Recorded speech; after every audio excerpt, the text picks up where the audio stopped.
Dear NEET students, आज की video बहुत ही इंपॉर्टेंट है।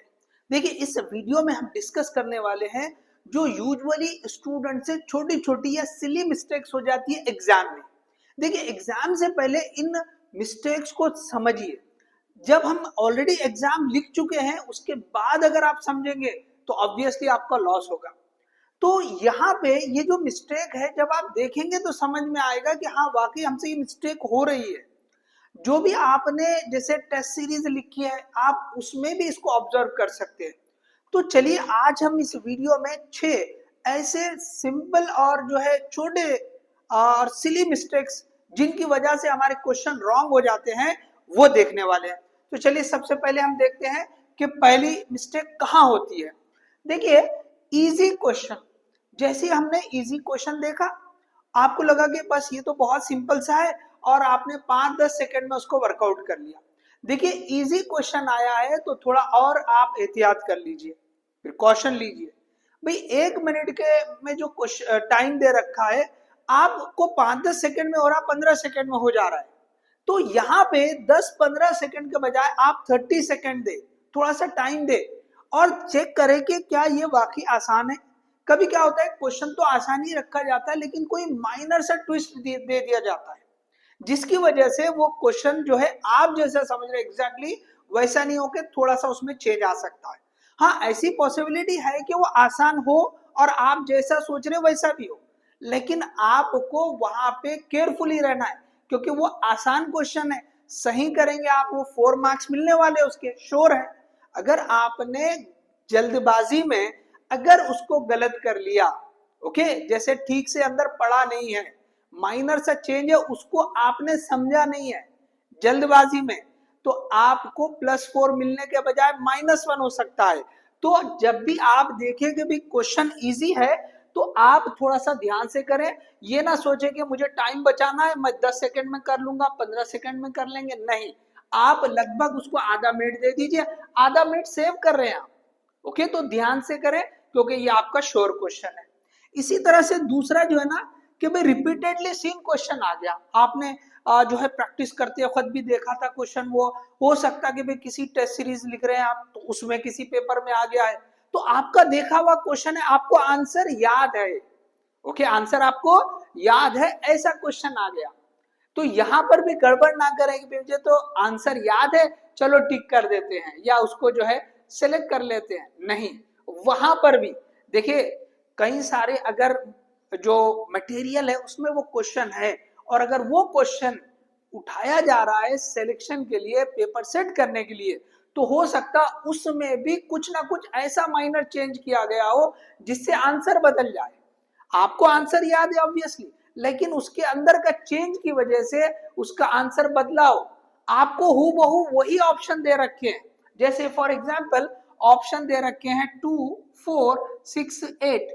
आपको आंसर याद था, सपोज 4 उसका ऑप्शन था, लेकिन उसके अंदर माइनर चेंज करने से आंसर हो सकता 6 हो जा रहा हो या 2 हो जा रहा हो या 8 हो जा रहा हो।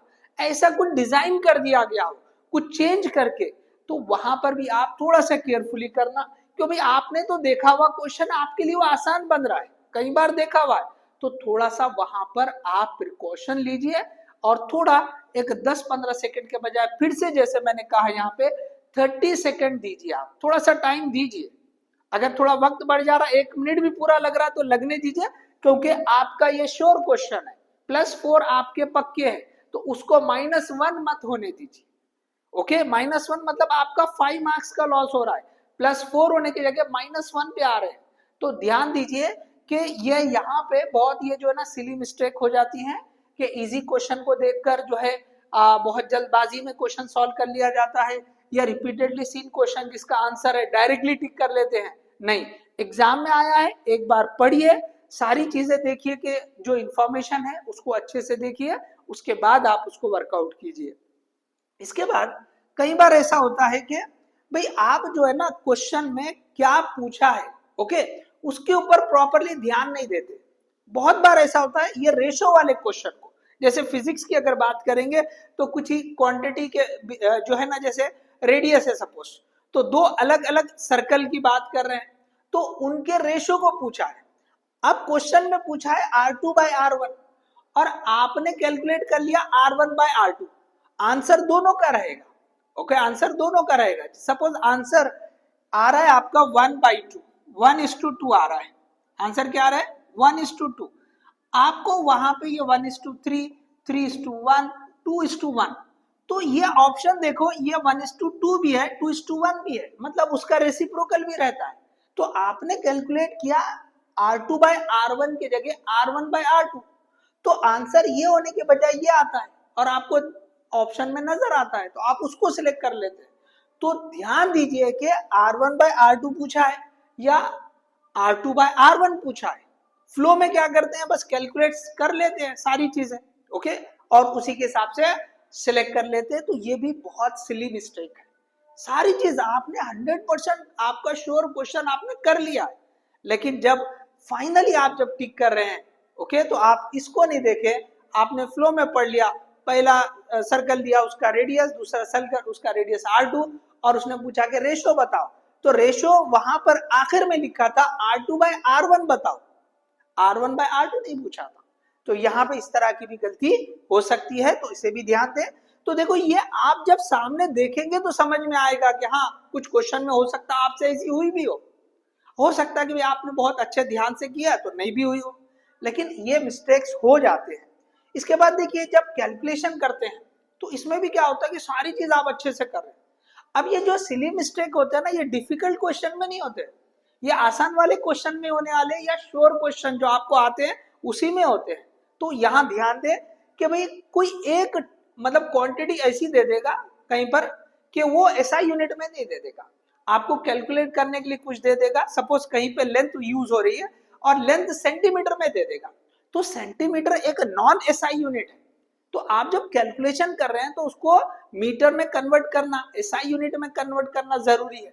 तो आपने फ्लो में क्या किया भाई, 10 सेंटीमीटर लिखा था, उसको मीटर में कन्वर्ट नहीं किया, डायरेक्ट 10 लिख के सॉल्व कर दिया। और जो ऑप्शंस होते हैं ना, उसमें एक आध आंसर उसी तरह का रहेगा, क्योंकि उनको पता है कि भाई आपसे क्या गलती हो सकती है, वो सारे पॉसिबिलिटी रखकर भी ऑप्शन सेट करते हैं। तो इस तरह से जो है ना, जैसे ये जो गलती है हो जा सकती है, या इसी वक्त ऐसे ही केस में कैलकुलेशन करते वक्त कभी क्या होता है, 10 की पावर में गलती हो जाती है, कहीं पे पॉजिटिव लिखा है, फ्लो में आपने 10 की पावर माइनस में लिख दिया। तो ऑप्शन में देखिए कई बार ऐसा होता है कि पॉजिटिव पावर भी दी जाती है, 10 नेगेटिव वैल्यू रहेगी, 10 पॉजिटिव वैल्यू रहेगी। तो ये जो कैलकुलेशन कर रहे हैं, यहाँ पर भी एक छोटी छोटी या सिली मिस्टेक की वजह से आपका वो जो क्वेश्चन हाथ से चला जाता है। तो ये खास तौर से पेपर जो आप क्वेश्चन सॉल्व कर रहे हैं, ओके, उसमें ये मिस्टेक हो सकती है।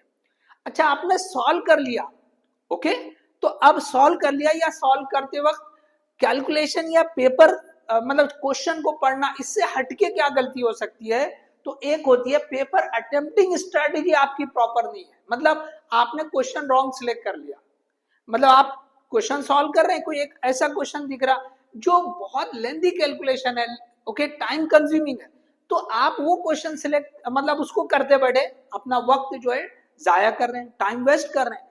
तो ये भी जो है आपकी सिली मिस्टेक है। कभी कभी आपको पता ही नहीं चलता कि वो क्वेश्चन में 5 मिनट चले गए कि 10 मिनट चले गए।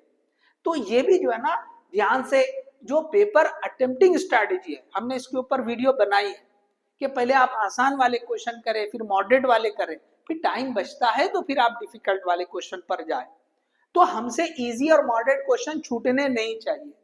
तो आपका सिलेक्शन जो है, कौन से क्वेश्चन आप कर रहे हैं, वो स्ट्रैटेजी प्रॉपर होनी चाहिए। अगर यहाँ भी आप गलती कर रहे हैं तो आप अपना टाइम वेस्ट कर लेते हैं, जिसकी वजह से जो है आपके नंबर ऑफ क्वेश्चन जो आगे अटेम्प्ट करने के वो कम हो जाते हैं। ठीक है, इसी तरह से देखो लास्ट एक ओएमआर फिलिंग स्ट्रैटेजी, यहां पर भी आपसे गलती हो सकती है। कभी आप ओएमआर फिल कर रहे हैं तो क्वेश्चन के साथ में अगर फिल कर रहे हैं तो आप ध्यान दें कि प्रॉपर जो क्वेश्चन है उसी के लिए भर रहे हैं या नहीं भर रहे हैं। क्या ऊपर नीचे अगर हो जाएगा तो फिर तो आपका बहुत लॉस होगा। तो आप ध्यान से ये करें कि भाई ओएमआर जो फिलिंग स्ट्रैटेजी है उसको भी प्रॉपरली फॉलो करें, कि भाई हर क्वेश्चन के बाद कर रहे हैं या पूरा पेपर हो बात कर रहे हैं, तो दोनों केस में भी आपको बहुत ध्यान देना है। अगर यहाँ गलती होगी तो देखिए आपका बहुत लॉस हो जाएगा। अगर आप जो है पूरा पेपर होने के बाद अटेम्प्ट मतलब फिल कर रहे हैं तो देखिए उसको भी ध्यान रखिए, कम से कम आधा घंटा पहले जितने आपके क्वेश्चन सॉल्व हो चुके हैं पहले OMR फिल कर ले, उसके बाद जो टाइम बचता फिर आगे के जो क्वेश्चन करना है कर ले। तो आप जल्दबाजी में नहीं भरेंगे, आधा घंटा रहेगा। देखो 5-10 मिनट में OMR फिल नहीं होती है, हमने ऑलरेडी ये जो स्ट्रैटेजी डिस्कस की थी paper attempting and OMR filling, उसमें डिटेल बता दिया है। तो यहाँ पे मैं इसको डिस्कस नहीं कर रहा हूँ कि आपसे कौन सी मिस्टेक हो सकती है, वो मैं यहाँ बता रहा हूँ। तो ध्यान से आप जो है ना ये क्वेश्चन सॉल्व करते वक्त की जो मिस्टेक है और यहाँ पे पेपर अटेम्प्टिंग और OMR फिलिंग की जो स्ट्रैटेजी है ये भी बहुत ज्यादा इंपॉर्टेंट है। यहाँ पर भी आपसे गलती हो रही है तो फिर आप अपने मार्क्स लूज कर सकते हैं। सो होप ये वीडियो आपके लिए हेल्पफुल रहेगी। इस वीडियो को ज्यादा से ज्यादा शेयर करें, सिली मिस्टेक्स होने से बचें, ओके, और दूसरों को भी बताएं कि भाई इस तरह की मिस्टेक हो सकती है। तो इस वीडियो को ज्यादा शेयर करें। All the best, thank you.